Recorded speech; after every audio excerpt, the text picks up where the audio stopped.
स्वागत है आप सभी का। देख रहे हैं आप आज की बात। मैं हूं आपके साथ आस्था कौशिक।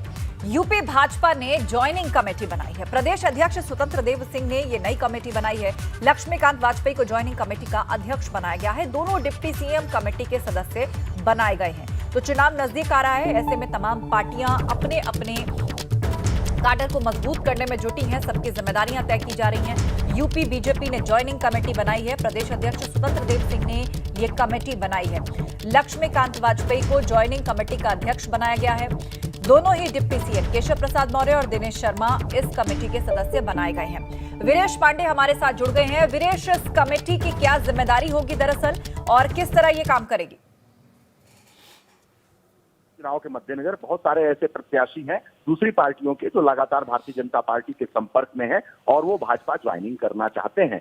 और पिछले दिनों में जितेंद्र सिंह बबलू जो बसपा से आकर भारतीय जनता पार्टी में ज्वाइन कर लिया उन्होंने, और उसके बाद विवाद खड़ा हुआ और आपराधिक छवि थी। रीता बहुगुणा जोशी का घर उन्होंने फूका था, जैसा कि आरोप है उनके ऊपर, और रीता बहुगुणा जोशी ने इस पूरे मामले को उठा दिया था और फिर अंततः उन्हें बाहर का रास्ता दिखाना पड़ा। तो शर्मिंदगी पार्टी को उठाना पड़ा था। ऐसे में पार्टी ने एक नई कमेटी बनाई है, ज्वाइनिंग कमेटी, और इसमें सबसे महत्वपूर्ण बात यह है कि पुनर्वास हुआ है लक्ष्मीकांत वाजपेयी का, उन्हें अध्यक्ष बनाया गया है। और चौंकाने वाली बात है कि योगी मंत्रिमंडल के 2 उप मुख्यमंत्री उसके मेंबर हैं, उपाध्यक्ष हैं, और दयाशंकर सिंह पार्टी के जो वरिष्ठ उपाध्यक्ष हैं वो भी सदस्य बनाए गए हैं। लेकिन देखने वाली बात यह है कि पुनर्वास हुआ है लक्ष्मीकांत वाजपेयी का, उन्हें इस कमेटी का अध्यक्ष बनाया गया है। केशव मौर्य और दिनेश शर्मा उसके उपाध्यक्ष हैं, दयाशंकर सिंह उसके सदस्य हैं। तो ऐसे में ये बहुत महत्वपूर्ण बात यह है कि लक्ष्मीकांत वाजपेयी का पुनर्वास कब होगा, उन्हें क्या पद मिलेगा,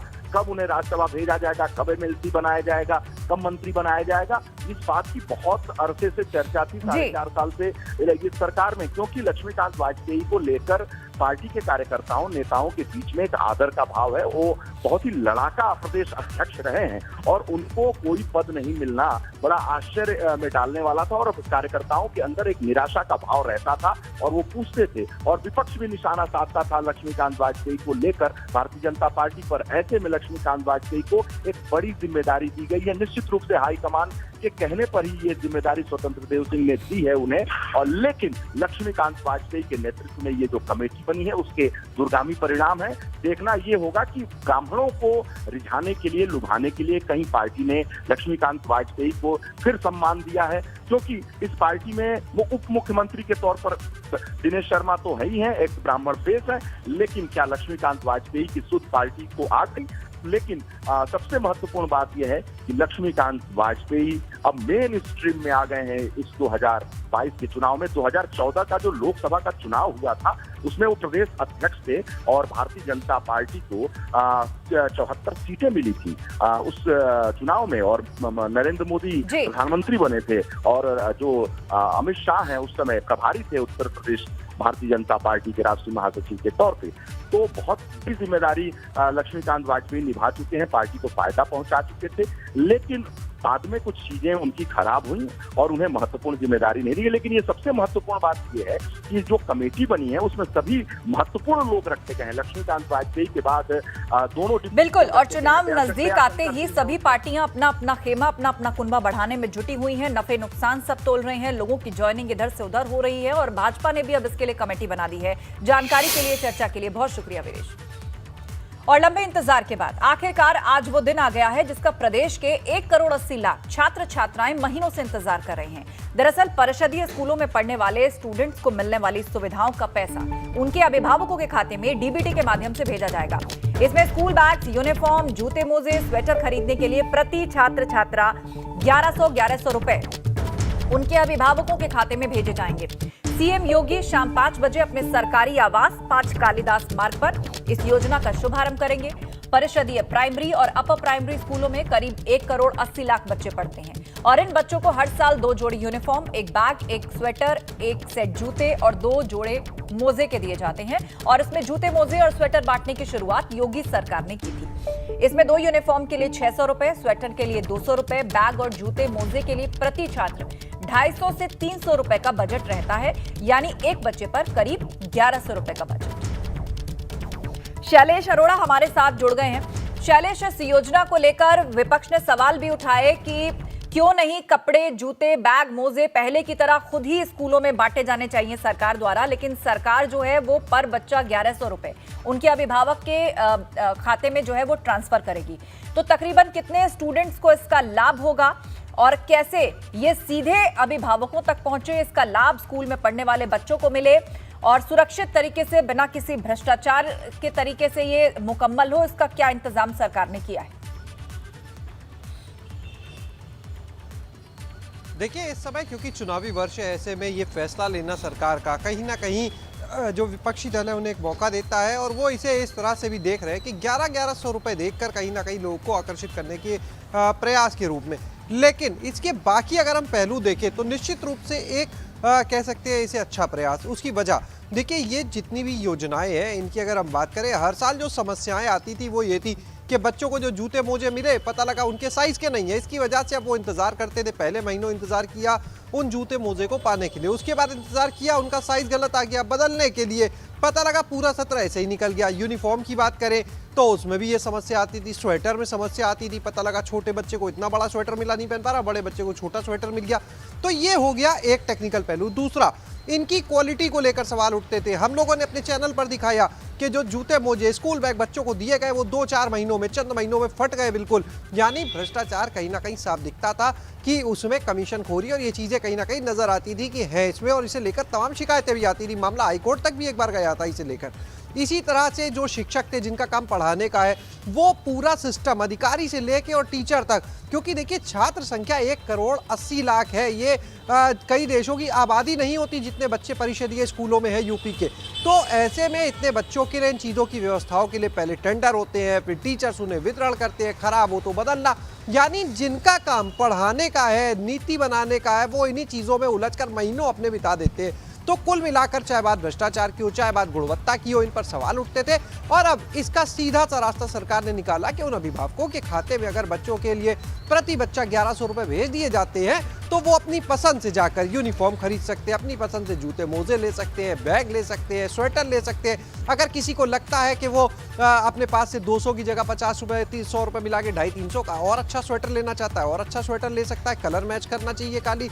स्कूल बैग किसी को लगता है कि नहीं ये हल्का है, हम इससे बेहतर लेंगे, ले सकता है। जूते मोजे लगते हैं कि ये हल्की क्वालिटी में है, हम और बेहतर लेंगे, 50-100 रुपए हम अपने बात से मिलाएंगे, तो वो कर सकते हैं। तो ये तमाम पहलू थे जिनके ऊपर कई महीने तक देखिए मंथन चला और उसके बाद अंत में ये निर्णय हुआ कि सबको डीबीटी से पैसा भेजा जाए, जिससे भ्रष्टाचार खत्म होगा कहीं ना कहीं, क्योंकि पैसा सीधे खातों में जा रहा है। दूसरी चीज, जो क्वालिटी को लेकर शिकायतें आती थी वो नहीं आएंगी। शिक्षक जिनका काम पढ़ाना है वो सिर्फ पढ़ाने पर ध्यान दें। अधिकारी जो है वो इस टेंडर की प्रक्रिया से दूर रहे और सिर्फ विभाग के लिए जो नीतिगत फैसले हैं उन पर काम करे। तो देखिए ये इसके पॉजिटिव एक अच्छे पहलू है जिससे इनकार नहीं किया जा सकता, सवाल कोई भी उठाए। लेकिन एक दूसरा पहलू कि ये फैसला लिया गया है इस चुनावी वर्ष में, तो ऐसे में विपक्षी दल जो है निश्चित रूप से उन्हें एक मौका मिला है इस पर सवाल उठाने का कि आखिर चुनावी वर्ष में फैसला क्यों। दूसरा, जो रकम ट्रांसफर का ये प्रक्रिया है ये नवंबर में जाकर होने जा रही है, नवंबर में पैसा जाएगा। फिर और बिल्कुल आरज, इस योजना की शुरुआत शाम को मुख्यमंत्री योगी आदित्यनाथ कर देंगे अपने आवास से ही, 5 कालिदास मार्ग से ही इस योजना की शुरुआत होने जा रही है, जिसके बाद उत्तर प्रदेश के परिषदीय स्कूलों में पढ़ने वाले छात्र छात्राओं को इसका लाभ मिल सकेगा। बहुत शुक्रिया शैलेश अपडेट के लिए। उधर मुख्यमंत्री योगी आदित्यनाथ आज औरैया और इटावा का दौरा करेंगे और दोनों जिलों को सीएम करोड़ों की सौगात देने जा रहे हैं। बात इटावा की करें तो सीएम नवनिर्मित सेंट्रल जेल का उद्घाटन करेंगे जो करोड़ों रुपए की लागत से बनाया गया है। सीएम योगी यहां एक जनसभा को भी संबोधित करेंगे। इन कार्यक्रमों की तैयारियों पर भाजपा सांसद रमाशंकर कठेरिया ने जायजा लिया है। उन्होंने जनसभा स्थल का निरीक्षण किया। सीएम आज दोपहर 1:30 बजे पुलिस लाइन पर बनाए गए हेलीपैड पर उतरेंगे और वहां से 6ठे सेंट्रल जेल का उद्घाटन करेंगे। यह अत्याधुनिक सुविधाओं से लैस है। इसकी नींव 2015 में सपा सरकार के दौरान रखी गई थी।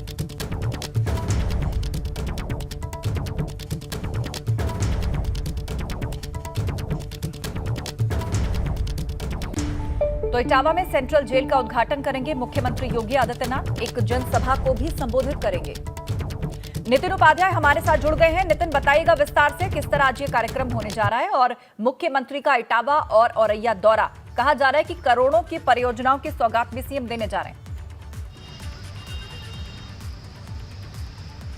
देखिए बिल्कुल आस्था, देखिए ये चुनावी वर्ष है और ऐसे में ये देखा गया है कि चाहे वो 2017 का चुनाव रहा हो या 2022 का, जो भी सरकार रहती है वो सैकड़ों करोड़ों की योजनाओं का लोकार्पण और शिलान्यास करती है। आज मुख्यमंत्री का संक्षिप्त कार्यक्रम 2 जिलों का है, जिसमें औरैया और इटावा।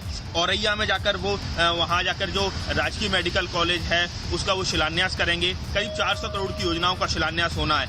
उसके बाद उनका जो कार्यक्रम है इटावा के महोला में जो सेंट्रल जेल है और जो उत्तर प्रदेश की 6वीं सेंट्रल जेल है, सेंट्रल जेल जहां सजा याफ्ता कैदी रहते हैं, उसका वो उद्घाटन करेंगे और वहां एक जनसभा को भी संबोधित करेंगे। कहीं न कहीं सरकार की जो नीति रीति है वो मैसेज देंगे। इसके साथ ही तमाम अन्य जो 12 योजना है उसका लोकार्पण और शिलान्यास करेंगे। तो कुल मिला के सुबह 12 बजे से लेके 4:30 बजे कार्यक्रम है। उसके बाद सीधे वो लखनऊ जाएंगे और लखनऊ में जो परिषदीय स्कूलों के छात्रों को जो 1100 रुपये डीबीटी के जरिए ट्रांसफर करने का जो कार्यक्रम है उसको करना है। तो कुल मिला के कहा जाए औरैया और इटावा में आज करीब 400 करोड़ की योजनाओं का लोकार्पण और शिलान्यास होना है और उस क्रम में मुख्यमंत्री आज पहुंच रहे हैं।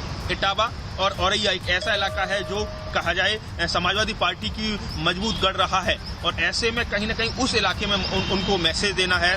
वहाँ तमाम जो सांसद हैं, तमाम जो प्रतिनिधि हैं, जो विधायक हैं वो मौके पर रहेंगे। जैसे इटावा के जो सांसद हैं रामशंकर कठेरिया, कन्नौज के जो सांसद हैं सुब्रत पाठक और स्थानीय जो विधायक हैं, जनप्रतिनिधि हैं। तो कुल मिला के दिवाली के बाद मुख्यमंत्री का ये पहला कार्यक्रम है और ऐसे में कहीं ना कहीं इटावा और औरैया को 2 बड़ी सौगात मिलने जा रही है। एक राजकीय मेडिकल कॉलेज का जो कहा जाए फाउंडेशन स्टोन वो रखने जा रहे हैं, वहीं दूसरी तरफ इटावा में सेंट्रल जेल का वो इनॉग्रेशन करने जा रहे हैं और इसके साथ ही कई सारी अन्य जो योजनाएं हैं, चाहे वो स्वास्थ्य से जुड़ी हो, शिक्षा से जुड़ी हो और इंफ्रा से जुड़ी हुई तमाम जो योजनाएं हैं उसकी सौगात मुख्यमंत्री योगी आदित्यनाथ देने जा रहे हैं। तो ऐसे में लगातार अब जो कहा जाए लोकार्पण और शिलान्यास की तमाम जो दौर है वो तेज हो गए हैं और आज करीब 4 से 5 घंटे का मुख्यमंत्री कार्यक्रम है और इटावा में एक वो जनसभा को भी संबोधित करेंगे, जिसमें देखना ये है कि वो इटावा में जहां सैफई जिला जो इटावा में आता है तो अखिलेश यादव जो इस समय लगातार उनके मुख्य प्रतिद्वंदी बने हुए हैं, समाजवादी पार्टी से ही लड़ाई है बीजेपी की,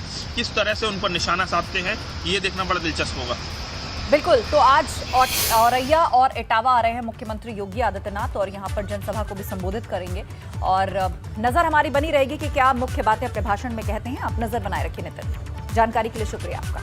और अब आपको एक ऐसी तस्वीर दिखाते हैं जिसकी तारीफ हर तरफ हो रही है।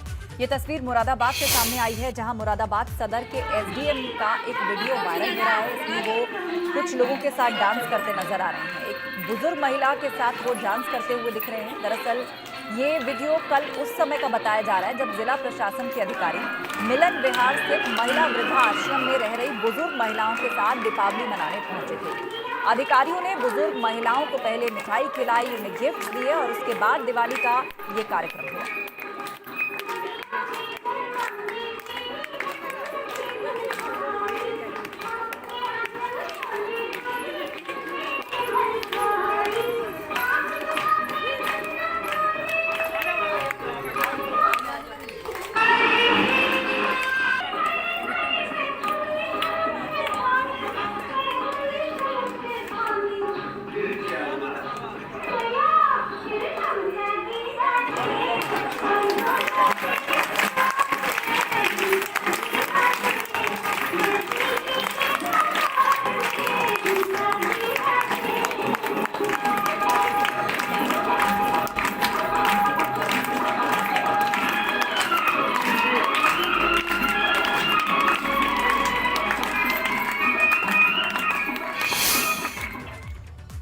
संत कबीर नगर के बरदहिया बाजार की थोक कपड़ा मंडी में भीषण आग लग गई। आसपास की 10 दुकानें भी इसकी चपेट में आ गईं। लाखों का माल जलकर खाक हो गया। फायर ब्रिगेड की गाड़ियां कड़ी मशक्कत के बाद जाकर इस आग को बुझाया। तस्वीरें देखकर आप अंदाजा लगाइए कितनी भीषण ये आग लगी थी। इसकी लपटें ऊंची ऊंची आसमान में उठती दिख रही थी। रात का वक्त और काला धुएं का गुबार हर तरफ फैला हुआ था। आसपास जिसने भी इन तस्वीरों को देखा वो दहशत से भर गया। फायर फाइटर्स घंटों जुटे रहे। 4 फायर ब्रिगेड की गाड़ियां मौके पर थीं और तब जाकर आग को बुझाया गया। कपड़े की एक थोक मंडी में आग लगी। एक दुकान से शुरू हुई और आसपास की 10 दुकानों तक फैल गई।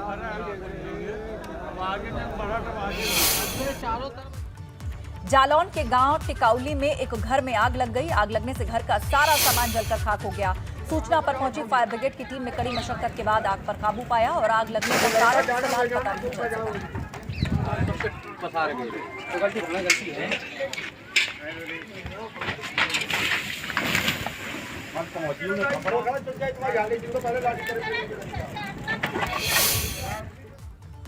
उधर गोंडा से एक हैरान करने वाला मामला सामने आया है।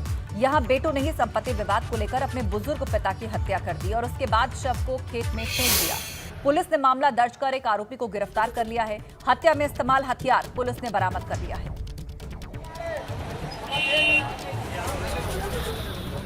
तो हत्यारे बेटे की गिरफ्तारी हो गई है संपत्ति के लिए, जिसने अपने ही पिता को मौत के घाट उतार दिया। इन बेटों की काली करतूत जैसे ही सामने आई, पुलिस ने इनको फौरन धर दबोचा। लालच में हैवानियत की हद पार करते हुए अपने ही पिता के हत्यारे बन गए ये बेटे।